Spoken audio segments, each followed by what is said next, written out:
Dear students, let us start the discussion on today's newspaper, that is 30th December 2017. The first article, Rajya Sabha likely to send Talaq Bill to Select Panel. You know that Rajya Sabha is often described as a revisionary house. It is a second house. It is meant to bring in objectivity into lawmaking process. Lok Sabha, on the other hand, can be influenced by the pulls and pressures of the day. On the other hand, Rajya Sabha has to apply the objective mind, keep itself away from the pulls and pressures, and has to see a future course of action, how law can be implemented before bringing it into action. So, in line with this responsibility, Rajya Sabha is going to send Triple Talaq Bill to a select panel. And second aspect is, the criminality provision under Triple Talaq Bill will be put for a deep discussion by the Select Committee in Rajya Sabha. Punish the guilty for their crimes, not their poverty. That is Supreme Court statement. If you observe under trials in our prisons, most of these under trials are lying there for their inability to execute a bail order. So sometimes blood sureties are necessary, and some other times financial sureties are necessary. Inability to fulfill is making them to languish in jails. And second aspect, many a times when a punishment is ordered, penalties are imposed. If the person fails to pay that penalty, his jail term will be extended. In this context, the Supreme Court has clearly stated that the guilt has to be punished for the crimes, not for their inability to pay the penalties. That's what the Supreme Court statement over here is. Let's come to the editorial page. Taking on the gatekeepers. This is about fundamental rights and especially freedom of speech and expression. Remember certain points over here. When a constitution is framed, we have to identify what is the basis for that constitution. In Indian constitution, individual is taken as a basis rather than a community. It means all the fundamental rights are meant to protect the individual rather than the feelings of the community. But to balance an individual rights and community rights, in our CRPC and Indian Penal Code, certain provisions exist that the community's sentiments shall not be damaged by an individual.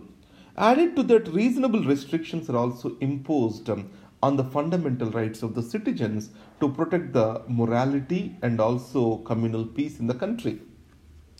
Coming to censorship in India, so you have that censor board under Cinematography Act to take up this activity.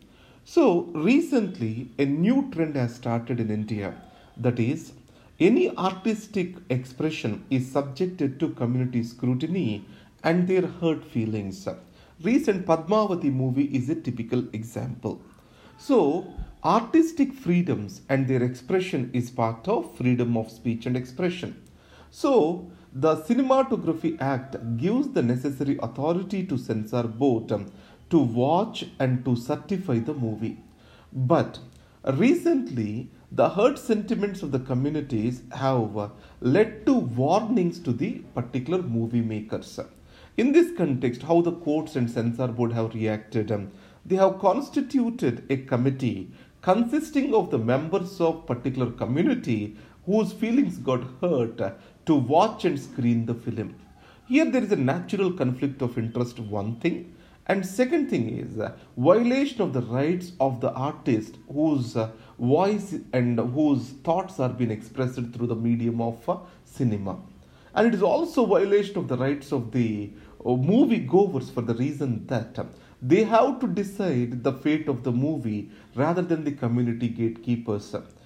Now, the judiciary is supposed to protect the rights of the individuals. To what extent judiciary is performing its responsibilities in this case? Let us see in Padmavati movie, judiciary also has recommended for appointment of a panel consisting of community members. And in the case of Jolly LLB too, it also has recommended for appointment of a lawyers committee. So, in this case, there are two criteria judiciary is said to have evolved. So, what are they? The movie has to do some social good, and here the social good is subjectively defined by the community or the courts. And second is The movie shall not hurt sentiments of any other communities. These two criteria are said to be evolved by Indian judiciary. Obviously, it is going to be detrimental to the fundamental freedom stated in our constitution. That's what this article talks about. In essence, tolerance have to be encouraged rather than the sense of hatred among the communities. That's what author is trying to say. A necessary reform. Here we need to understand what is conflict of interest. So a person is performing a duty in a public office and also he has his own personal interests. This responsibilities of a public office comes in conflict with private life. We obviously call it as conflict of interest. A simple example is office of profit. Now legislative members are supposed to make executive accountable, and the same legislative members are taking up an office of profit under executive. They are going to be, or their voice is going to be muffled. So in this context, a conflict of interest is a natural outcome. So bureaucracy are the higher civil servants who are working in regulatory bodies. If they are made to go to a private sector, whom they have regulated after their retirement, a conflict of interest is natural to come out. And second is, when a person contests the elections and becomes a member of parliament and also has his business interests, if he is appointed to a committee where his business interests are involved, there is a natural conflict of interest. So any person has to minimize this conflict of interest to maintain his integrity and credibility. In India, a bureaucrat after his retirement to take up any private sector posting, a permission of the government is necessary and it is the discretion of the government of the day. So, a clear law has to be codified. We shall talk about the cooling off period. Let's take 5 years after your retirement. You are not expected to take any private sector assignment. And a register of conflict of interest have to be maintained for legislative members. So with these, a clear law has to be made with the transparent guidelines to provide predictability to the bureaucracy and also to give a sense of security to the common man. That is what a necessary reform article talks about. Violators must pay. This is about the fire accident that has happened in Mumbai. So, fire accident is a man-made disaster. If proper precautions are taken, we can avoid this. So, in this context, we have to ensure a fire code to be diligently followed in every building. And second, any accident comes, there has to be a deterrent effect. It means a strong criminal justice delivery system. Along with that, zero tolerance towards such fire accidents can make or can save the lives of the individuals. So, Upahar incident, if we observe, long delayed judicial process, lack of a strong law, these are leading to the escape of these particular perpetrators of the crime. That is what this article talks about. Now, Lok Sabha amends bankruptcy law. So what is this purpose of amendment is? Already you know that in November an ordinance has come into existence. Now this present law is going to give an effect to that particular ordinance. So here the objective is a promoter shall not be allowed to take back his company through a backdoor channel. So the amendment clearly states that a promoter or a director of company cannot initiate this bankruptcy process and cannot produce a resolution plan by themselves. That's what it is talking about.